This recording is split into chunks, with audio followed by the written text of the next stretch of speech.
Selamat datang di podcast orang ganteng berprestasi. Apa kabar teman-teman? Semoga bahagia dan sehat selalu. Semoga semuanya makin cantik dan ganteng teman-teman yang mendengarkan untuk podcast hari ini. Dan hari ini tuh spesial banget karena kita kedatangan tamu. Ada Mas Hazar di sini. Ini nih kameranya. Ini dia. Beliau adalah penulis 1000 Wajah Ayah dan Janji untuk Ayah yang bestseller. Selamat datang Mas Hazar. Ya, halo, Apa Sadam. kabar?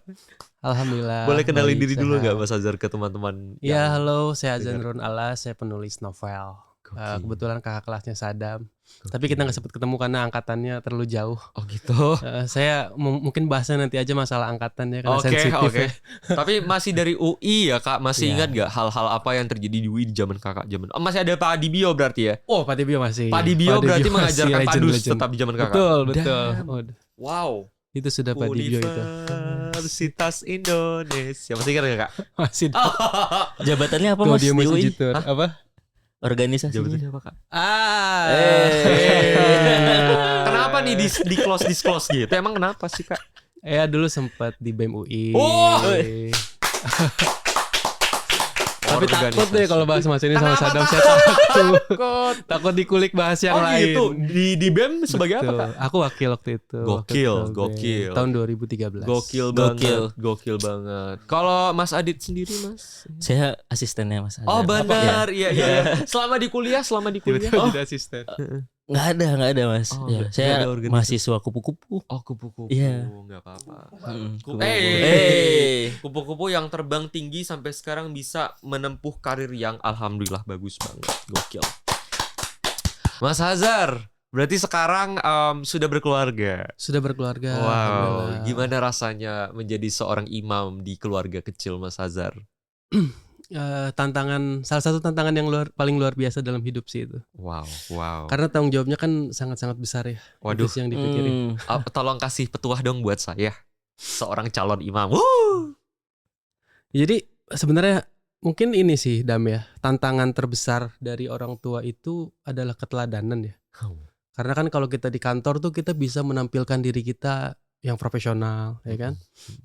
Kalau saya karena penulis ya, kalau ketemu pembaca pengen jadi sosok yang ramah gitu ya, yang inspiratif gitu ya. Setiap kalimat dipikirkan, yang yang ganteng quotable, dan berprestasi. betul, Mm-mm. yang Mm-mm. sebisa mungkin tampak ganteng dan Wis. Mm-mm. dan berprestasi seperti Sadam ini. Mm-mm. Tapi kan ketika di rumah itu kita tampil sangat apa adanya ya, sangat diri kita yang asli gitu. Nah itu tantangan dan itu yang dilihat oleh anak kan. Dan anak itu kan lebih menuruti apa yang dia lihat Benar. daripada apa yang dia dengar kan. Wow. Meskipun kita bilang sholat harus tepat waktu ya kan. Tapi kalau kita pas azan kita masih main HP, masih baca buku, masih tiduran. Ya dia mencontoh apa yang dia lihat. Ya kan, iya. Jadi bener. kok nggak sama ya apa yang diomongin sama apa yang dikerjakan. Nah itu tuh. Oke. Disitulah Bapak kan Kristen ya. integritas. Jokesnya. Masuk. Jokesnya. Berarti sekarang Mas Hazar sudah memiliki seorang anak. Betul. Berapa aku tahun dua. umurnya? Aku Oh, dua. sudah Dua, iya. Satu baru lahir. Iya. Wih, congratulations Mas Hazar. Semua harus dirayakan Iya. gitu. Oh, semua harus dirayakan. Semua harus dirayakan dengan Yang heboh. pertama Betul. umur berapa, Mas? Yang pertama umur 9 tahun. 9 Laki-laki. tahun. Laki-laki. Ya, sekarang baru naik kelas 4 nih dia lagi. Hari Senin mulai masuk lagi. Gokil. Kemarin saya baru Wow. ngambil buku paketnya. Oh gitu. Iya. Gimana Oh Kak? gitu ya? Ada MBG nggak di sekolah? Ada MB tapi nggak G ya. Oh wow, oke. Wow. Menarik bab. Oke. Ada MB tapi nggak G. Kak. Nah, apa itu Mas? Kak. Jadi kita hari ini nih Iya. penasaran banget nih. Kita tuh mau mengulik-ulik tentang relationship antara orang tua dan anak, khususnya masalah orang tua yang toksik. Wah, kalau itu jangan sama saya sama Adit. Oh gitu. Kenapa? Ini kan sebenarnya menjadi permasalahan banget Iya, ya iya. ketika pembahasan tentang orang tua yang toksik yang kemudian mentransfer gitu ya trauma-trauma Mm. dari orang tua kepada anak-anaknya. Itu banyak banget hubungan-hubungan toksik antara orang tua dan anak, kemudian hubungan-hubungan yang tidak sehat yang bahkan memberikan trauma dan luka kepada si anak. Kita akan bahas hari ini nih. Kita akan bahas point of view dari 3 orang yang ada di sini gitu ya. Betul. Oke, anyways, kita mau mulai dulu dari Mas Hazar dulu deh, Oke, dari apa nih? seorang ayah Hmm. yang mungkin memiliki ayah juga. Betul. Gimana Kak melihat fenomena toxic parents dari Kak Hazar sendiri itu seperti apa sih? Iya, aku sih syukur alhamdulillah ya. Mungkin termasuk anak yang beruntung lah ya. Hmm. Aku beruntung punya orang tua yang menurutku sih cukup baik ya dalam mendidik, dalam menyayangi Mm-mm. aku. Dan itu yang akhirnya aku coba terapkan juga gitu untuk anak-anakku gitu. Makanya aku bisa nulis buku 1000 Wajah Ayah. Oh itu Itu kan kan- berdasarkan pengalaman dari ini. Ya diantaranya karena aku merasa punya hubungan emosional yang cukup kuat ya sama ayah, dan kayak aku pengen mengabadikan itu di dalam novel. Masya Allah. Iya. 1001. Tapi aku juga tidak menutup diri dari teman-teman yang lain yang mungkin Iya.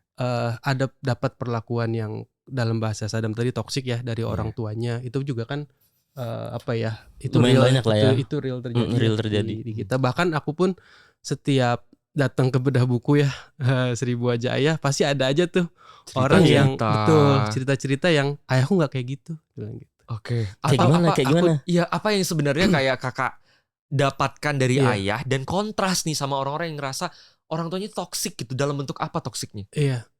Yang paling sering aku dapat cerita itu ada 4 hal toksik ya yang dilakukan oleh orang tua itu. 4 hal toksik. 4 hal menarik. toksik tuh. Yang pertama itu social comparison. Jadi Hmm. ngebanding-bandingin anak sama orang lain. Hmm. Padahal latar belakang mereka beda, orang tuanya pun beda gitu yang mendidik kan gitu. Kayak tuh lihat tuh Sadam gitu, ganteng berprestasi ya kan. Oke. Kamu Dibanding-bandingin ya. iya, kamu males-malesan, nilainya jelek gitu, nggak ganteng gitu. Saya Padahal masih kan TK, Bu. padahal kan ketampanan itu diwariskan dari genetik orang tuanya kan. Iya, Artinya iya, kan benar. sebenarnya orang tuanya juga yang salah. Tapi intinya itu social comparison. Yang kedua itu yang juga cukup sering itu adalah invalidasi emosi. Jadi anak nangis, cengeng kamu gitu, nggak boleh cengeng kalau Cowok nggak laki-laki. boleh nangis. Wah, cowok nggak boleh nangis gitu. Atau cewek baperan banget sih kamu gitu. Nah yang gitu-gitu tuh itu membuat anak jadi akhirnya nggak pandai meregulasi emosinya gitu. Dia nggak tahu nih kalau gua nangis harus ngapain dan lain-lain gitu. Jadi dipendam, jadi depresi dan lain-lain kan akhirnya. Iya. Itu yang kedua ya, regulasi emosi. Tapi itu kan memang kayaknya kalau di Indo tuh jarang banget orang tua kayak ngasih kebebasan anak untuk apa ya, emosinya gitu loh, Bener. mengeluarkan emosinya dibanding sama negara-negara luar. Especially untuk generasi boomers. Berarti orang tua Mas boomers kan? Hitungannya boomers. Hitungannya kali ya. boomers ya. Boomers. Itu gimana di saat itu bisa memberikan kayak semacam validasi emosi dari kakak yang masih kecil gitu. Kayak how? Gimana caranya? Nah itu mungkin salah satu yang aku kalau dipikir-pikir juga nggak ada momen itu ya, nggak ada momen orang tuaku memfasilitasi emosi, tapi juga tidak menginvalidasi gitu loh. Dan Paham. aku nggak ingat ada momen di mana orang tuaku kayak cengeng atau apa, enggak. Paling kalau jam 5 terus masih main kelereng dipanggil gitu kan sambil bawa apa? Celurit. Bukan nggak celurit. Pakai pinggang, Nggak gesper, celurit. gesper. Obor. Saya ingatku sih ranting pohon ya. Kayak ayo pulang mandi nggak gitu. Paling itu aja sih. Iya. Yang mana menurutku apa ya? Aku sih nggak pernah dipukul ya. Cuman kayak mungkin kayak biar menarik penegasan bahwa ini tuh udah mau maghrib gitu. Menarik Lebih kayaknya fokusnya lebih ke harus siap-siap sholat maghrib sih. Paham. Itu aja sih. Enggak, aku potong. Aku mau tahu lebih lanjut. Kakak gak pernah dipukul. Aku nggak pernah dipukul. Boleh tahu nggak kakak tuh angkatan berapa sih waktu masih kecilnya tuh rentang tahun berapa? Kalau Aku kelahiran 93. 93 berarti pas kecilnya tuh masih kayak rentang 95, 96, 97 gitu ya. Yang mana itu tuh masa-masa dimana mungkin kekerasan yang dilakukan fisik antara orang tua dan anak dianggap quote unquote tuh wajar. Ya, Kayak Iya, dan itu sering betul. terjadi di sekitar. Berarti sehat banget dong. Kayak kok bisa hal itu diterapkan di keluarga gitu Kak? Aku nggak tahu persis ya. Aku tuh sebenarnya anak kalau dari bapak kan aku tuh anak ke-6 ya Dam ya. Oke. Kalau aku dengar cerita kakak-kakakku, Mereka ya ada yang mengalami gitu. mereka ngalami. Betul. Mungkin juga dari situ ya orang tua belajar mungkin ya. Jadi Mungkin. Bisa jadi ya. Bisa Kan jadi. orang tua juga belajar ya. Kayak aku kan sekarang ada punya anak 9 tahun. Terus aku baru lahir kemarin, putri yang kedua. Masya Allah. Pasti kan aku juga udah dapat pelajaran nih dari yang pertama, apa aja yang betul. bisa diulangi, apa yang perlu ditingkatkan, apa yang perlu dievaluasi. Mungkin orang tuaku juga melakukan itu. Artinya ya aku hitungannya beruntung lah ya. Aku sih menganggapnya sebuah keberuntungan ya. Bahwa orang tuaku sudah pernah 5 kali punya anak, dan mungkin juga selama itu berproses belajar. Intinya kan itu ya kalau orang tua belajar. Karena kan semua juga pengalaman pertama ya. Kita hidup aja pengalaman pertama kita hidup. Pertanyaan adalah dia mau belajar atau enggak gitu. Dan sepertinya orang tuaku cukup mau belajar gitu, sehingga di adikku itu hampir nggak pernah ada lagi cerita-cerita yang pernah aku dengar dari kakak-kakakku gitu. Oke. Tadi hubungan masuk ke yang toksik, yang kedua adalah tentang invalidasi emosi. Ketiga tuh apa, Kak? Yang ketiga toksiknya itu biasanya guilt trip. Aduh. Jadi yang kayak bukan cuma sama pasangan ya. Bukan cuma pasangan, justru yang paling menyakitkan menurutku orang tua. Ketika orang tua bilang, ini balasan kamu, ibu tuh udah capek mengandung kamu. Tapi itu sering sih. Iya lagi. Jadi sering kontennya di TikTok. Kalau aing digituin mah, lah aing juga nggak minta dikandung dan dilahirkan kan gitu kan. Kamu tuh udah ibu biayain mahal-mahal. Nah gitu-gitu. Orang tua tuh udah susah-susah buat kamu. Tuh semacam itu Dam. Itu tuh cukup sering gitu yang terjadi di sekitar yang aku dengar ya. Terutama mungkin dari cerita-cerita pembaca gitu tentang orang tuanya. Oh sering gitu Mas. Diungkit-ungkit, ibu mengandung kamu capek, ya kan, membawa kamu kemana-mana gitu.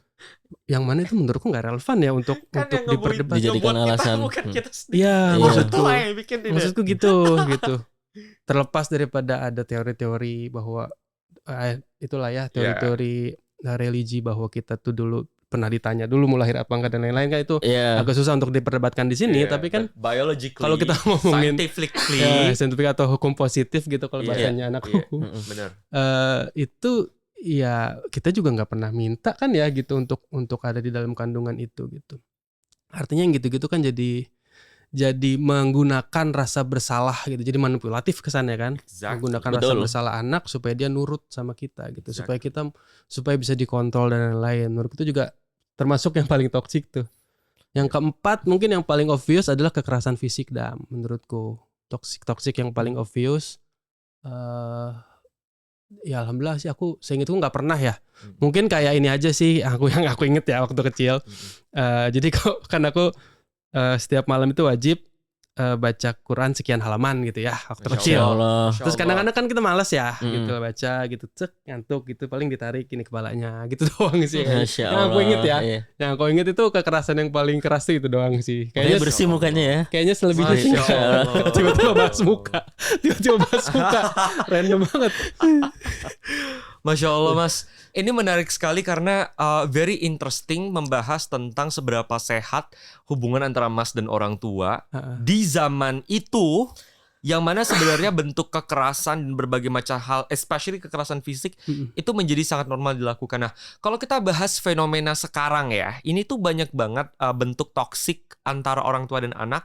Mungkin kalau secara fisik kita tuh udah bisa kayak, lo gue viralin ya gitu. Misal ada tetangga-tetangga yang tahu kayak, oh ternyata banyak banget kan soalnya kasus-kasus yang ngelihat ada anak-anak tetangga dimarah-marah, pas dicek ternyata udah luka-luka, udah kayak membiru apa segala macam, dan kemudian diviralkan. Jadi mungkin kalau misalnya untuk kekerasan fisik tuh udah ada jalurnya, viralitas dan laporan. Karena kan banyak banget sekarang orang tua yang akhirnya dilaporkan atas kekerasan fisik yang dilakukan terhadap anaknya gitu. Makanya lu kalau misal belum siap punya anak gak usah ya. Betul.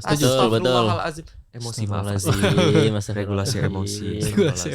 Nah, tapi ini menarik sekali karena kalau sekarang ya yang aku pribadi lihat bentuk toksiknya itu lebih kepada emotional pressure yang diberikan kepada anak-anaknya.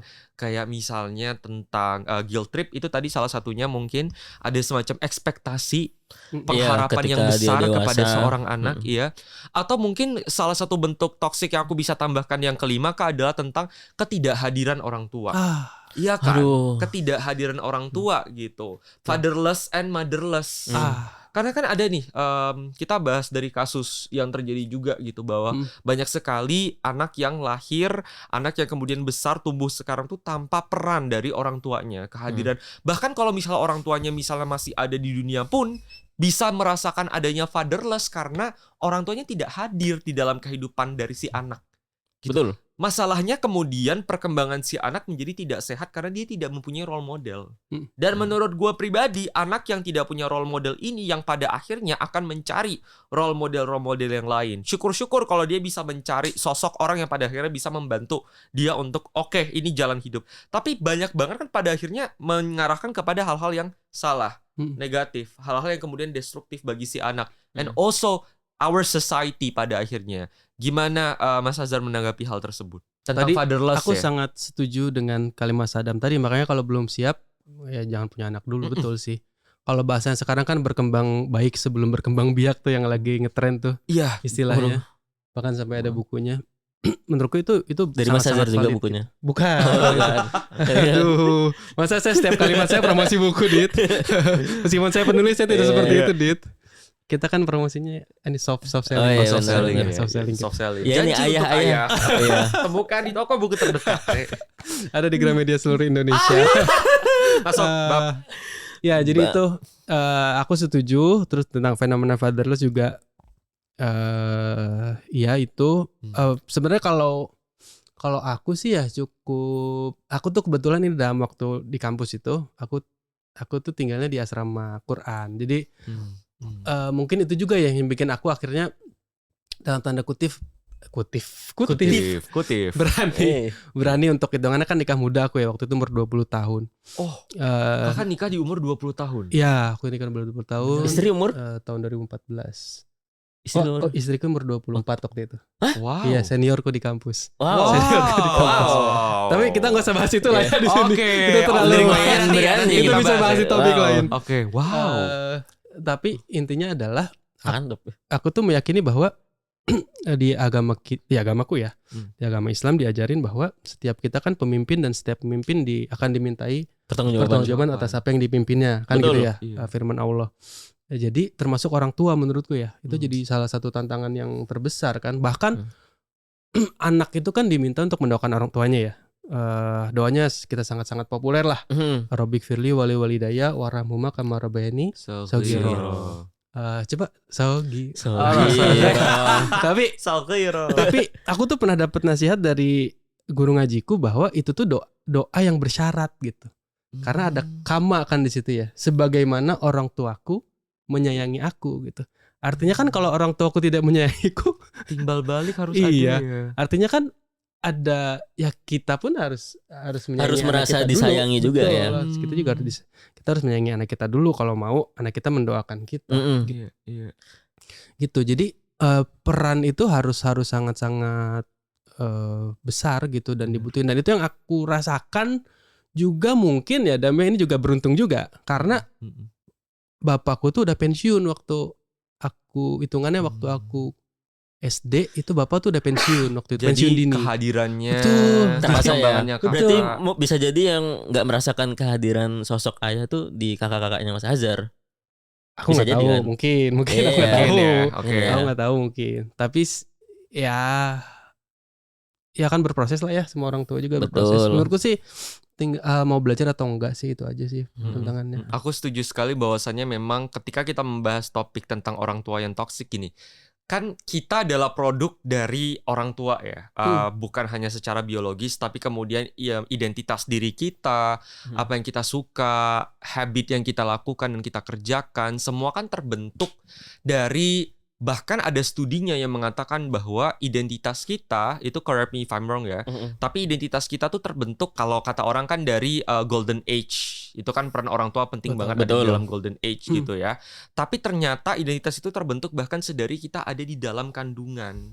Jadi apa aja habit yang dilakukan oleh orang tua kita sehingga pada akhirnya itu akan membentuk jati diri kita siapa. Sehingga gini, bahwa ketika ada orang yang memang merasa bahwa dirinya tidak siap menjadi orang tua karena memilih untuk pada akhirnya child free.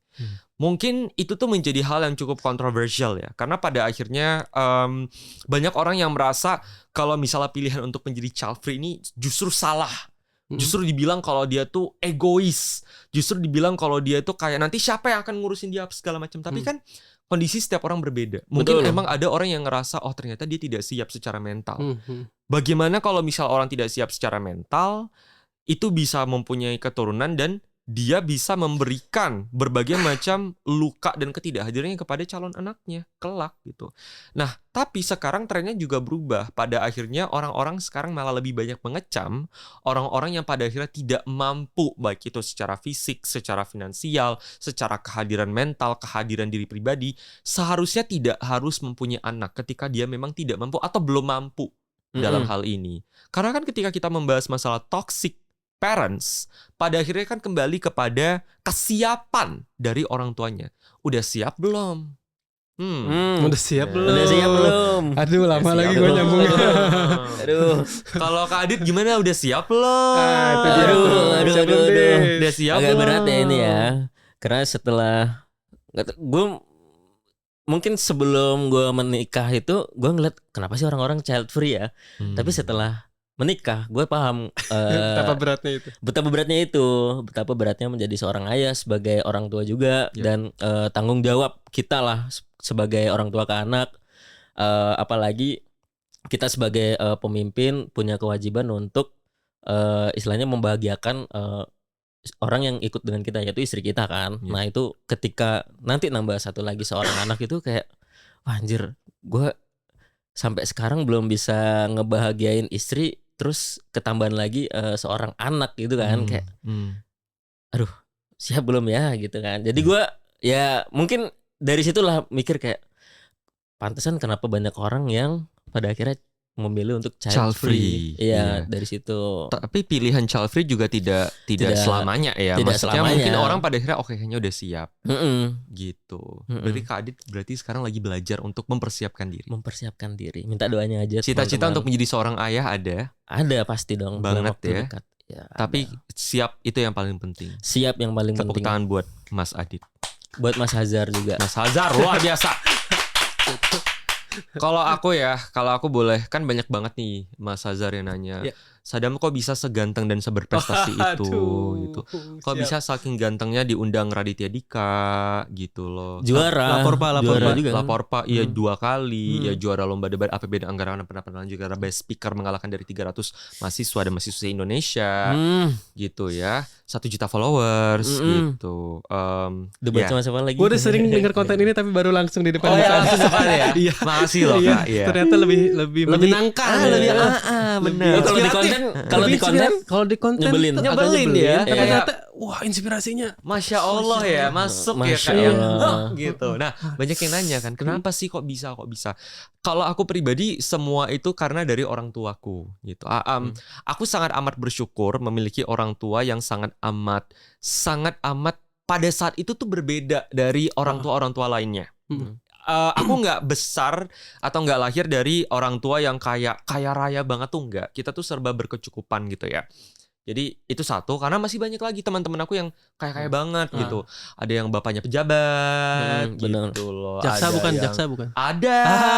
Om saya Masih jasa pidana coy. khusus. Masih muda nggak? Anyways, jadi waktu aku besar dan lahir di Sumatera Kak, di Kepulauan Riau. Itu daerah lah, beda lah kalau misalnya di Jawa atau mungkin di kota besar gitu. Cuman pada saat itu hubungan antara orang tua dan anak itu mungkin lebih ke masih yang otoriter gitu kan, kayak saya orang tua kamu harus menghormati saya gitu ya. Dan kayak Sampai sekarang Lem. sekarang masih ada ya ternyata ya. Wow. Dan semuanya itu approval based gitu yang kayak kalau bapak approve baru boleh. Kalau bapak tidak approve kamu tidak boleh. Atau enggak kayak Bapak lu jenderal. Siapa? Iya, Lu kiper. makin sehat aja memang ini memang. Tetap kokoh. Bapak yang itu kali ya, yang di pusat kali coy ya. Atau ibu juga misalnya seperti itu gitu. Cuman aku lahir dari orang tua yang sangat amat memberikan support dari kecil ke aku pribadi. Nggak pernah dipaksa untuk belajar. Tapi aku ingat banget dari aku kelas 1 SD, orang tuaku tuh bagi tugas, bagi peran. Dan aku tuh baru sadar sekarang kayak perannya tuh seperti apa. So my dad itu obviously dia kerja gitu ya. Jadi segala macam urusan rumah atau urusan perkembangan atau pertemuan dari aku anak-anaknya adalah my mom gitu. Jadi my mom adalah seorang ibu rumah tangga dan mereka kompromi by choice. Jadi emang ibuku yang mau memang menjadi ibu rumah tangga. Nah, di rumah mulai dari tugas, mulai dari PR, mulai dari persiapan ujian, since day one ya aku SD itu selalu didampingi sama ibu, sama mami. Jadi ibuku tuh bukan tipe yang kayak memaksakan belajar, tapi she made the experience of learning very very fun. Sangat amat fun. Bener-bener ngebahas tentang bukunya, pelajarannya, materinya. Dan aku ingat banget satu pelajaran bahwa ketika ujian, sebelum ujian tuh my mom and me, kita tuh kayak ngupas pelajaran. Tapi bener-bener kayak, Sadam yuk, kemarin ingat gak sih pelajaran ini Pancasila ada berapa dasarnya? Terus kayak selalu membawa itu tuh di dalam sebuah permainan dan komunikasi dari kecil. Dan itu yang pada akhirnya mempengaruhi relationship dengan aku dan ibuku yang sangat amat kuat dan bonding dari kecil, komunikasi. My dad on the other side itu bagi tugas kalau misalnya untuk pelajaran-pelajaran numerik, gitu, kayak matematika atau mungkin fisika dan lain sebagainya itu with my dad. Nah, dari kecil ada sebuah hal yang aku pelajari dari ayahku. Jadi kalau misalnya dari ayah itu tuh sering banget aku diajak main, diajak jalan, misalnya ajak sore gitu ya. Bocah umur 8 tahun, 9 tahun mungkin seumuran anak Mas sekarang. Itu kalau aku jalan-jalan sama ayahku, itu selalu diajak berpikir. Jadi misalnya my dad waktu itu tuh lagi ada kerjaan gitu ya. Beliau adalah kontraktor gitu. Datanglah gitu ya, ngelihat ada banyak orang kerja, tukang segala macam. Terus my dad tuh nanya, Dam, menurut kamu kenapa mereka harus kayak gitu? Kenapa semennya kayak gini? Kenapa laut kayak gitu ya? Kenapa itu kapal kira-kira mau pergi kemana ya? Kenapa kira-kira hutan ditebang liar ya? Kenapa kemudian sumber daya bumi dikuras habis ya oleh sekelumpulan orang gitu ya? Kenapa mati lampu ya? Kenapa mati lampu? Nah, itu yang serius, itu jadi pembahasan distimulasi with ya. my dad. Terus dialog. distimulasi terus. Nah, my mom itu adalah orang yang very extrovert. Jadi dia itu adalah orang yang ngajarin aku tentang gimana sih kalau kita ngomong di depan banyak orang. Gimana kalau kita berkenalan, komunikasi, lobby-lobby. Itu diajarin sama my mom. Nah, jadi mereka co-parenting sangat bagus sekali. Co-parenting kan itu berarti udah cerai bukan? Bukan ya? Co-parenting gak harus udah cerai ya. Co-parenting tetap Tidak dong. Umumnya sih istilahnya untuk umumnya yang udah sudah cerai kan. Coy, lebih ke ya parenting bareng aja lah gitu. Dan aku ingat banget bahwa ini aku akan membahas karena it's very important. Aku nonton video TikTok baru banget lewat. Ada anak SD pakai pakaian SD gitu ya, full makeup, full hair yang kayak bener-bener anak-anak remaja dan dewasa sekarang gitu ya. Mereka bikin konten endorsement sunscreen gitu sambil joget-joget TikTok dengan ekspresinya, melet-meletnya apa segala macam di SD. Di SD. Bener-bener SD, bener-bener kayak gitu dan semua bisa akses. Dan isi komentarnya itu adalah sangat disgusting sekali. Orang-orang yang kayak mengobjektifikasi anak SD seksual, ini, ngajak ke hal-hal yang lain karena tidak bisa dipungkiri bahwa sexual predator, child sexual predator itu ada di mana-mana. Banyak di mana-mana. Dan ketika si anak-anak SD ini di zaman sekarang tahun 2026 diberikan akses semudah itu untuk membuat video TikTok yang bisa mengundang, mereka menjadi objek dan menjadi korban pada akhirnya. Dan ini sangat disayangkan sekali. Nah, gue lahir dan besar di masa dimana internet itu baru berkembang. Kalau kakak mungkin zaman-zaman Friendster ya kak ya. Tahun umur ya.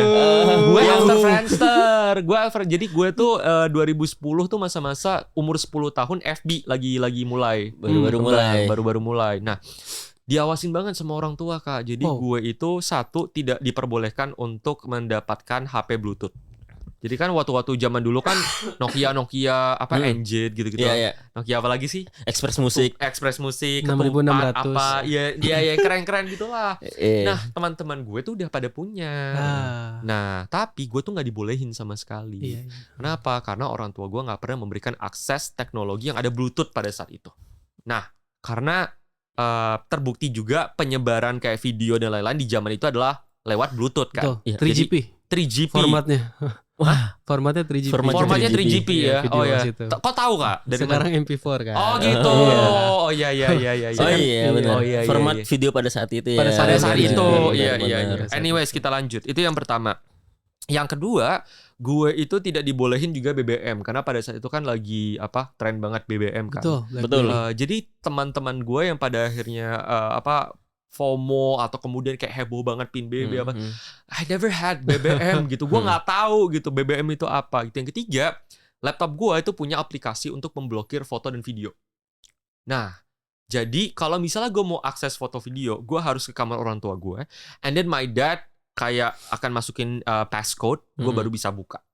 Jadi untuk kayak belajar, bikin tugas itu harus di kamar orang tua. 3 hal itu. Yang keempat, gue nggak dibolehin ke warnet. Jadi orang tua memberikan akses internet di rumah dengan pengawasan yang sangat amat ketat. Nah, gue sadar pada saat itu gue sempat kayak memberontak. Gue Sempat yang kayak jam malam nih warnet. Emang lu waktu SD gitu kan? Murah ya, lebih murah. Lebih murah Oh jam gitu malam. ya? Aduh, Iya. Jam malam. cannot relate nih. Cannot relate. Gue pada saat itu sempat kayak bertanya aja sih. Itu kelas berapa SD? Sorry Dam tadi. Kelas start dari 4, 5, 6 lah. 456. Ya, tapi wajar sih. Iya, Dam. dari kelas 4 ya berarti benar-benar. Mhm. Nah, sempat yang kayak kok teman-teman kayak gini, kok aku nggak dibolehin Iya, gitu. iya. Nanya doang. Tapi alhamdulillahnya tidak ada pemberontakan karena my mom and dad itu bisa memberikan berbagai macam kebutuhan gue.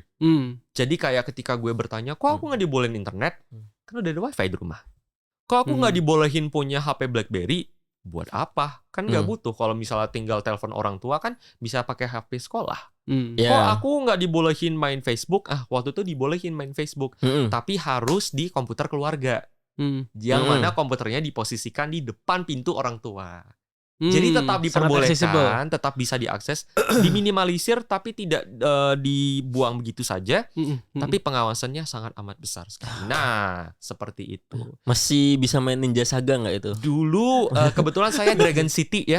Oh, Dragon City, Ninja Saga ya main. Masih oke lah ya. Pet Society masih bisa gitu. Jadi itu dari didikan aku. My relationship with internet and with outside world gitu. Itu sih Kak sebenarnya. Nah, ini menarik banget karena kakak kan sekarang berarti udah punya anak. Betul, dan seumuran Sadam waktu dilarang main laptop itu. Iya. Gimana sekarang pendekatannya seperti apa? Iya, aku justru sekarang tadi jadi banyak belajar juga sama Sadam ya, bahwa ternyata yang strict itu nggak selamanya buruk ya, maksudnya untuk jangka panjang. Aku jadi inget ini Dam, dulu ada satu semacam teori mungkin ya, atau mungkin dari hadis, aku juga nggak tahu persis. Tapi ada teori yang bilang parenting itu 7-7-7 katanya. Jadi 7 tahun pertama itu anak adalah raja. Jadi apa yang dia minta dipenuhi, dia emosinya divalidasi gitu ya, selalu divalidasi. 7 tahun kedua anak itu tawanan. Jadi di fase inilah kita tuh orang tua harus sangat-sangat disiplin gitu, sangat-sangat ketat gitu, karena dia mulai mengeksplorasi dunianya, lingkungannya, mulai pengaruh-pengaruh di luar tuh mulai masuk. Ya kalau 7 tahun pertama kan dunia kita tuh orang tua aja gitu, rumah aja dunia kita. Tapi 7 tahun kedua itu umur-umuran ya sekarang ya anakku sekarang nih 8 tahun sampai 14 tahun, akhir SD sampai SMP sampai SMA lah ya, sampai awal-awal SMA itu memang udah mulai banyak nih kerasa pengaruh-pengaruh dari luar nih. Kayaknya nggak pernah lihat TikTok kan di rumah ya, tapi kok tahu tren-tren lagu-lagu TikTok gitu ya. Mykonos tahu dia. Iya, temen-temen di sekolah katanya pada ngomongin Mykonos gitu ya. Lucu juga tapi termasuk lagu-lagu tren, lagu-lagu Naikila, makin ganteng aja. Oh iya. MBG gitu. Kok tahu juga anak ini ya gitu. Oh, banyak dapat terekspos lah dari teman-temannya. Anak Mas berarti nggak dibolehin main HP? Anakku ada tablet tapi dibatasi hanya untuk liburan dan 1 jam. That's nice. Ya, jadi ada boundariesnya lah ya, ada batasannya. Berarti tablet doang, terus juga hanya liburan dan 1 jam. Dia memberontak nggak Kak? Sempat ada masa-masa kayak sebenarnya kalau memberontak enggak ya, karena memang udah terbiasa, terutama mungkin mamanya ya yang sangat disiplin ya. Kalau saya akuin juga enggak kadang-kadang enggak setegas itu. Jadi tapi yang jadi polisinya adalah iya, untungnya mamanya istriku tuh cukup tegas gitu untuk menegakkan aturan gitu. Kalau udah 1 jam ya udah gitu di stop gitu. Dan ada teorinya juga, cara nyetopnya kan nggak langsung ditarik gitu kan. Jadi ada tetap dilakukan dengan baik gitu, kayak udah 10 menit lagi ya nak gitu. Itu udah dibiasain tuh dari kecil, hal-hal kayak gitu. Nah, tantangannya adalah yang tadi aku ceritain di awal, ketika main di rumah temennya gitu. Benar. Makanya sekarang ngakalinnya adalah udah mainnya di rumah aja gitu. Makanya ya tugasku sebagai orang tua, kayak orang tuanya Sadam tadi, aku juga coba menerapkan, kita provide. Kenapa sih dia suka main di rumah itu? Oh, karena di rumah itu ada ininya. ini di rumah juga ada gitu. Jadi iya. kita lebih bisa mengawasi, kita bisa nguping apa sih yang mereka obrolin gitu. Dan apa ya, ibarat kayak baju gitu ya, kalau kita main keluar pakai baju bersih, anak pakai baju bersih, pulang bajunya kotor kan kita cuci di rumah ya, kita bersihin lagi. Sama juga dengan mungkin dengan pengaruh-pengaruh itu bisa diibaratkan juga dengan itu ya. Jadi anaknya dapat apa dari teman-temannya, sampai rumah kita obrolin tadi apa, main apa, terus dapat asupan apa. Kita kalau nggak sengaja dia cerita atau dia tiba-tiba ngomongin kata-kata yang kita nggak pernah ajarin, terus kalau dia ngomongin itu gitu, kita tanya itu dapetnya dari mana, terus artinya apa, ngerti enggak gitu. Jadi kita bersihin lagi lah, sama kayak baju yang kotor tadi. Suruh baca Quran. Baca Quran. Poinnya berarti di komunikasi ya Kak, Iya, membangun diantaranya. hubungan antara kakak sebagai ayah dan anak kakak gitu. Iya, makanya kan tadi dialog ya, yang Sadam sama orang tua ada stimulasi. Nah itu yang kedua, tawanan tuh. Emang itu umur-umur dimana anak tuh pasti rebel tuh, kayak Sadam tadi pengen memberontak, tapi terjawab semua gitu akhirnya. Nah yang ketiga, 7 tahun yang ketiga itu adalah perlakuan anak sebagai sahabat. Jadi itu adalah fase di mana anak itu udah Memang ini.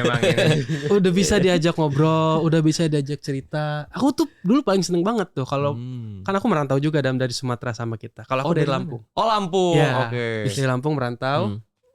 Setiap kan di UI itu liburnya lama banget ya kalau kita nggak ngambil semester pendek kan. 2 bulan. Kayak 2 bulan ya, kalau kita nggak, ya mungkin kadang-kadang kan kita ikut kepanitiaan apa gitu ya, ospek dan lain-lain. Tapi kan ada masa-masa di mana ya udahlah kita liburan aja gitu di rumah. Kenapa? Demo. Demo. Jadi aku paling seneng momen di mana aku tuh cerita, bapak tuh nanya gitu, gimana di sana, ngapain aja, belajar apa aja di organisasi gitu. Dan nanyanya tuh bukan yang formalitas gitu loh. Tapi emang bener-bener pingin nanya, yang kayak pengen tahu apa pingin sih jadi di teman, kampus itu. gitu. Karena kan bapakku kan nggak mengalami dunia kampus gitu ya. Terus gimana sih gitu di kampus itu gitu. Jadi bener-bener yang active listener lah gitu. Wow. Bukan sekedar sekedar hearing, tapi listening gitu. Bener-bener, dan bukan cuma listening tapi active listening gitu.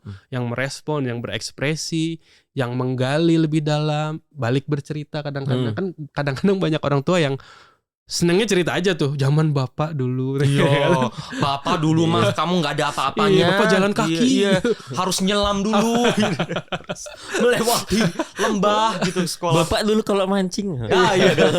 Itu mah liburan, Pak. Iya, nah, iya ada sih aspek-aspek itunya, ada ya, namanya orang tua ya kan pengen juga mungkin ya cerita-cerita nostalgia pasti ada lah, tapi kan nggak selalu gitu. Justru yang kita senang adalah dia mau ngedengerin kita gitu. Jadi itu sih menurutku, dan menurutku kayaknya itu juga diterapkan sedikit banyak di parentingnya Sadam mungkin ya. 7 tahun pertama pasti happy aja kan, nggak ada pengekangan kan. Betul. Karena kita juga nggak mungkin macam-macam di 7 tahun itu. Emang apa sih kejahatan yang mungkin dilakukan oleh anak itu mungkin ya. Kalau saya sih memotong rambut Barbie kakak saya. Sangat ekstrim. Itu cukup ekstrim. Kriminalitas. Terus saya mengkencingi semua rumah Barbie. Itu. Pulang-pulang dia menangis. Aduh, gak kebayang. Ternyata Sadam yang ganteng dan prestasi pernah mengencingi Masa boneka kecil itu Barbie. ya? Tolong Ya ini Allah. nanti Aduh, coy. di klip ya. Coy.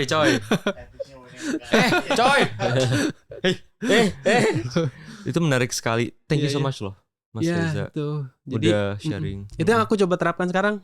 Tapi agak berat juga yang terutama yang masalah sebagai tawanan ini, aku lagi antara ini terlalu keras nggak ya gitu lah. Batas-batas itu yang lagi coba Masih trial. terus bereksplorasi.